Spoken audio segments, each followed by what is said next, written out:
2002년 12월 2일이 어떤 날인지 아십니까? 우리나라에서 첫 로또 복권이 판매된 날입니다.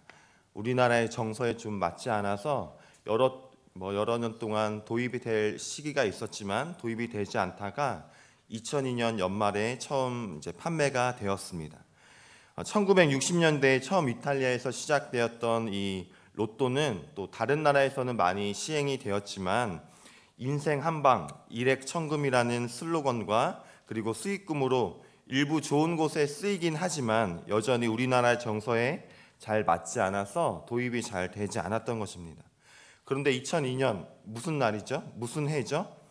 공교롭게도 우리나라에서 2002년 월드컵이 열린 그 해 말 12월에 우리나라에서도 드디어 첫 도입이 되었습니다.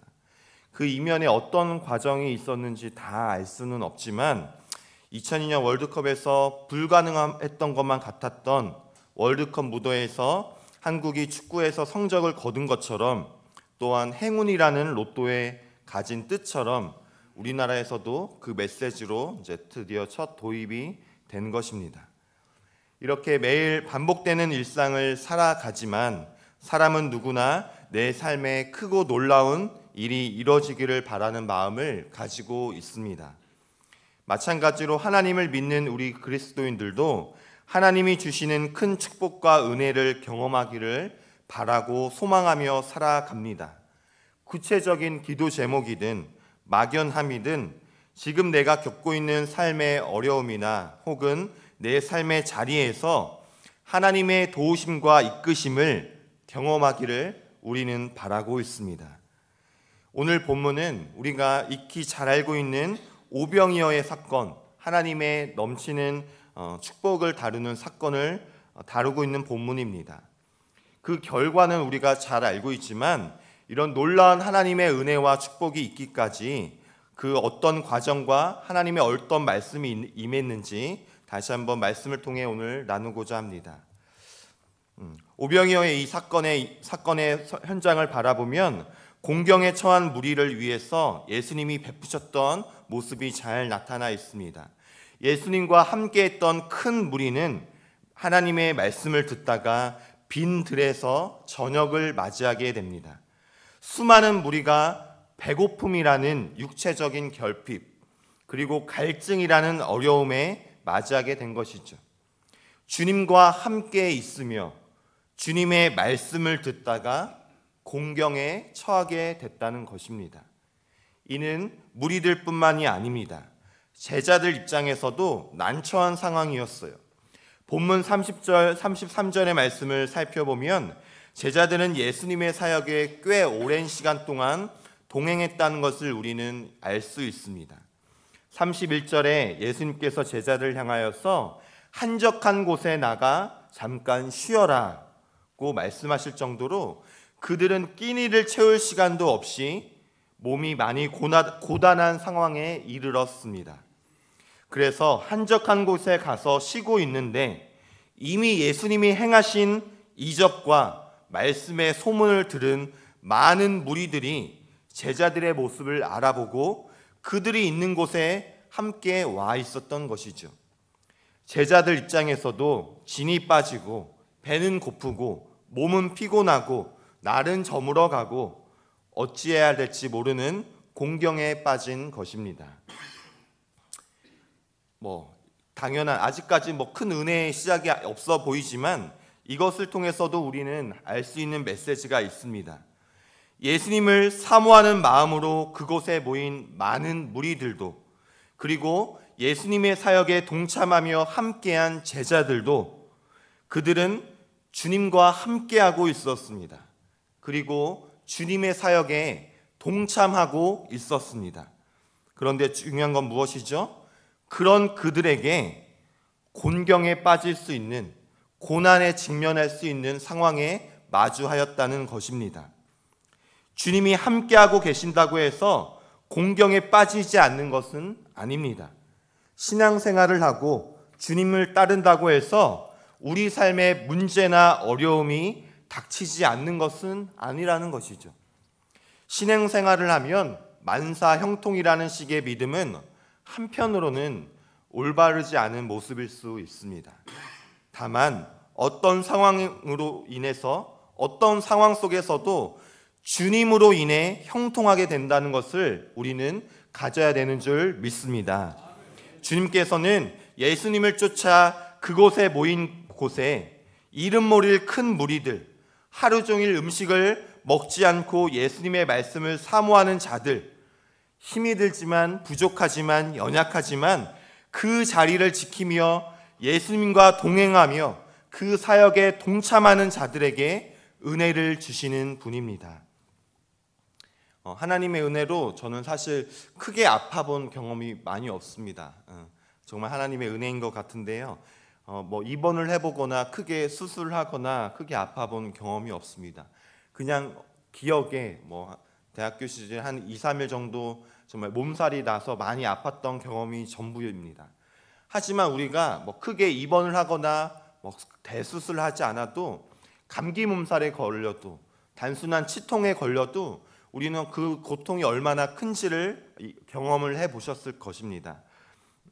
그런데 오늘 본문 34절에 나오는 한 단어가 있는데요. 예수님께서 예수님을 찾아온 큰 무리를 보시고 불쌍히 여기사라는 표현이 나옵니다. 그런데 이 단어의 뜻을 살펴보니까 헬라어로 창자와 내장이 밖으로 나오는 것과 같은 고통을 느끼는 불쌍히 여김이라는 뜻을 가지고 있다고 합니다. 어떤 사람을 바라보면서 불쌍히 여기는 마음이 마치 내 안에 있는 창자와 내장이 밖으로 나오는 것 같은 그런 고통과 아픔을 느끼는 불쌍히 여기심이라고, 그런 불쌍히 여김을 예수님께서 지금 가지고 계시다라고 말씀하고 있는 것이죠. 하나님께서, 우리 주님께서 우리를 바라보시며 우리의 여러 삶의 정황과 삶의 자리를 다 아시는 주님께서 가만히 계시는 분이 아닙니다. 우리의 모든 형편과 감정, 여러 상황과 어려움을 다 아시는 사랑의 하나님께서 우리를 보시며 불쌍히 여기시고 안타까워하시며 사랑의 눈길로 바라봐주고 계십니다. 그 사랑의 눈길로 우리를 바라보시며 우리에게 은혜 주시기를 원하시는 분이 바로 우리 주님, 우리 하나님이신 줄 믿으시기를 바랍니다. 예수님은 이렇게 사람들을 가르치시느라 많은 시간을 보내셨습니다. 날이 저물자 제자들은 예수님께 말씀드려서 이제는 예수님도 쉬셔야 되고 우리도 쉼을 누려야 되니 사람들을 돌려보내는 것이 좋겠다고 판단하고 예수님에게 말을 합니다. 모인 사람들이 많기 때문에 근처 마을로 가서 그들을 보내어 육신적인 필요를 채우는 것이 좋다고 판단했던 것이죠. 제자들의 이 생각은, 이 판단은 충분히 이해할 만한 것이었습니다. 그런데 제자들의 이 제안에 대한 예수님의 대답은 달랐습니다. 우리 본문 37절의 말씀을 다시 한번 봉독해 보겠습니다. 마가복음 6장 37절의 말씀입니다. 대답하여 이르시되 너희가 먹을 것을 주라 하시니 여짜오되 우리가 가서 200데나리온의 떡을 사다 먹이리까. 아멘. 예수님은 제자들에게 너희가 먹을 것을 주라 라고 말씀하십니다. 여기서 예수님이 무리를 먹이시기로 결정하셨다는 것은 단순히 그들의 육체적인 필요, 단순히 배고픔을 채우는 것 그 이상의 의미를 가지고 있습니다. 예수님의 명령에 대해 제자들은 우리가 이 많은 사람을 어찌 먹이겠습니까? 우리는 그럴 만한 능력도, 그럴 만한 재정적인 능력도 가지고 있지 않습니다 라고 대묻습니다. 예수님의 의도를 알리 없는 제자들은 현실적인 계산을 하며 불평을 할 수밖에 없었던 것이죠. 어찌 보면 당연한 논리 같습니다. 하지만 지금 이 상황에서 제자들을 바라보시며 그리고 큰 무리를 바라보시는 예수님의 마음은 달랐던 것이죠. 그렇게 현실의 높은 벽에 부딪혀 어찌해야 될지 모르는 불평하는 제자들에게 38절에서 예수님은 말씀하십니다. 너희에게 떡 몇 개가 있는지 가서 보라. 그리고 그것을 가져오게 하셨습니다. 그들이 가져온 떡 5개와 물고기 2마리를 가지시고 41절 말씀에 보면 예수님께서는 하늘을 우러러 축사하시고 떡을 떼어 제자들에게 주어라고 말씀하고 계십니다. 축사라는 말은 당시에 가장이 식사를 하기 전에 감사 기도를 드리는 기도입니다. 바로 여기에 작지만 하나님의 큰 은혜의 시작의 원리가, 그 메시지가 담겨져 있습니다. 우리도 마찬가지 아닙니까? 우리 삶을 바라보며 우리가 낙심하고 불평하며 힘들어할 때 예수님께서는 먼저 말씀하십니다. 너희에게 떡 몇 개가 있는지 가서 보라. 그리고 그것을 가지고 하나님께 나아오기를 주님은 원하고 계십니다. 그들이 가지고 있던 떡 5개와 물고기 2마리가 하나님의 은혜의 근원, 기적의 근원이 되었던 것입니다. 은혜의 시작은 다른 어떤 것에서 오는 것이 아니라 이미 우리가 가지고 있는 것, 누리고 있는 것, 내가 지금 하나님께 드릴 수 있는 것, 하나님 앞에서 할 수 있는 작은 그 어떤 헌신과 기도, 믿음의 시작으로부터 발생되는 것입니다. 작아 보이지만, 보잘것없어 보이지만 그것을 가지고 믿음으로 주님께 나아갈 때 하나님은 일하기 시작합니다.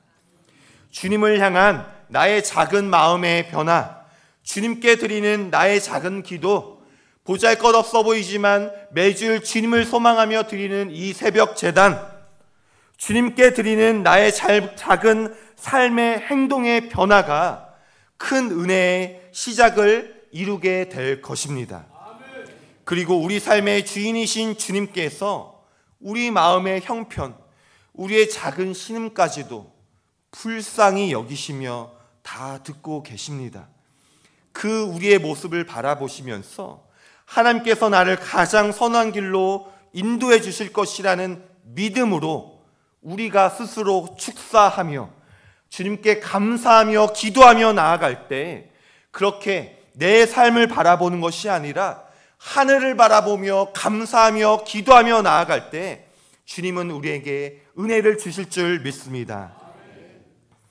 지금 우리 삶의 영역에 오병이어와 같은 기적, 은혜가 필요한 영역은 어디가 있습니까? 여러분의 삶 속에, 저와 여러분의 삶 속에 주님의 은혜로 정말 주님께서 인도해 주셔야만 해결이 될 것 같은 삶의 영역은 무엇이 있습니까?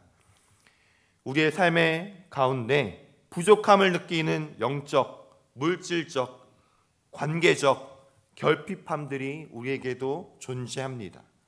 지금 본문 속에 제자들이 겪고 있는, 큰 무리들이 겪고 있는 육체적인 결핍처럼 말입니다.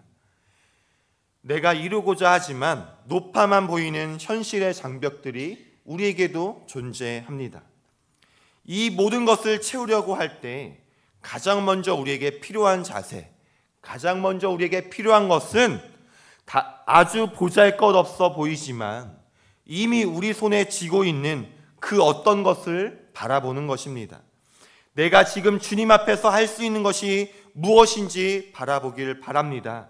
그것을 가지고 믿음으로, 감사함으로 주님께 나아갈 때 그리스도인은 우리의 힘의 근원이 어디로부터 오는 것을 알 때 우리에게 참된 믿음과 은혜의 역사가 시작될 것입니다. 포도나무에 있는 가지가 포도나무에 붙어 있어야 당연히 열매를 맺듯이 하나님의 자녀인 우리는 하나님 안에 거할 때, 그리스도 안에 거할 때, 주님의 말씀의 현장 안에 거할 때, 새벽 제단 안에 거할 때, 주님의 말씀을 듣고 청종하는 배우는 자리에 거할 때 주님이 주시는 능력을 공급받을 수 있습니다. 매일의 신앙생활 가운데 혹시 무뎌진 우리의 모습이 있다면 작은 마음의 변화, 분주한 일상 가운데 늘 나의 삶의 주인이 주님이심을 기억하는 삶의 태도, 변하지 않는 상황 가운데서도 주님이 함께 하시면 주님의 때에 변화되리라는 새로운 믿음의 고백, 더 진실되게 고백드리지 못했던 나의 기도의 습관을 고치는 작은 기도의 시작이 우리에게 필요한 작지만 큰 은혜의 시작이 될 것입니다. 아무 능력이 없었던 제자들이 결국 많은 무리들을 먹일 수 있는 큰 일을 행하였습니다. 물론 예수님께서 제자들을 통해 하신 것입니다. 그런데 제자들이 한 일이 무엇입니까? 고작 떡 5개와 물고기 2마리를 주님께 가져온 것뿐입니다. 그리고 주님의 말씀에 순종하여서 큰 무리들을 열에 맞추어 잘 순서에 맞게 질서 있게 정리정돈하고 그 사람들에게 불가능해 보이지만 떡을 떼며 나누어 준 것, 그것뿐입니다. 작은 것을 주님께 드렸더니 불가능해 보이지만 주님 말씀에 순종하며 한 걸음 한 걸음 나아갔더니 제자들 통해서 주님께서 큰 놀라운 역사를 이루셨다는 것입니다. 이것이 우리가 해야 되는 일인 줄 믿습니다. 일은 주님이 행하십니다. 주님이 말씀하십니다. 주님이 은혜를 주십니다. 주님이 역사하실 것입니다. 우리가 드릴 수 있는 작은 마음, 작은 기도, 작은 순종을 통해 주님께서 우리에게 큰 놀라운 은혜의 시작을 해주실 줄 믿습니다. 이러한 은혜가 우리 모든 삶 가운데 있기를 간절히 바랍니다. 기도하겠습니다. 하나님 감사합니다. 오늘 본문 말씀을 통하여서 보잘것없지만 우리의 작은 기도에 귀를 기울이시고 우리의 작은 삶의 자리에서 말씀에 순종하는 것이 정말 주님께서 기뻐 받으시고 그것을 통해 큰 놀라운 은혜를 이루시게 하신다는 말씀 주시니 감사합니다. 이 새벽제단에서 드리는 기도가 매일의 삶 속에서 작지만 보잘것없지만 우리의 마음과 시간과 물질과 믿음을 드리는 말씀의 순종함이 주님께서 큰 놀라운 역사를 이루실 줄 믿습니다. 그 믿음 가지고 나아가니 주님 함께하여 주시옵소서. 예수님의 이름으로 기도드립니다. 아멘.